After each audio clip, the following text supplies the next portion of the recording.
Continue. అందరికి నమస్కారం.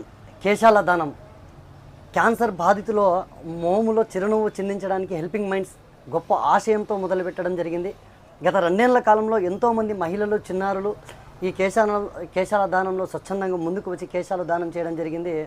నేడు నా ధర్మపత్ని అయినటువంటి అర్షియా గారు స్వచ్ఛందంగా ముందుకు వచ్చి 74వ కేశాల దాతగా నమోదైనందుకు చాలా చాలా ఆనందంగా ఉంది. ఎందుకంటే నేను చేస్తున్నటువంటి సేవా కార్యక్రమాలకు వెన్నుదన్నుగా ఉంటూనే నేడు తనే స్వయంగా ముందుకు వచ్చి నేను కూడా ఏదో ఒక సేవ చేయాలా, నా చేతనైనంత సేవ చేయాలని చెప్పి మంచి గొప్ప ఆశయంతో ఈ తన కేశాలు దానం చేయడం చాలా ఆనందంగా ఉంది.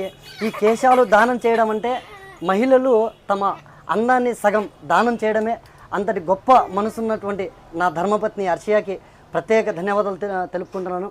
ఇక హెల్పింగ్ మైండ్స్ సేవా కార్యక్రమాలు మనం చూసుకున్నట్లయితే ఒకవైపు రక్తదాన శిబిరాలు, వాయిల్పాల్లో ఉచిత బాడీ ఫ్రీజర్ బాక్స్ సేవలు, మహిళలు అమ్మాయిల కోసం శానిటరీ ప్యాడ్ బ్యాంక్ సేవలు, అన్నార్తుల ఆకలి తీర్చడానికి ఫుడ్ బ్యాంక్ సేవలు, అదేవిధంగా అనాథలు ఎవరైనా చనిపోతే మేమున్నామంటూ వారి యొక్క దహన సంస్కారాలు.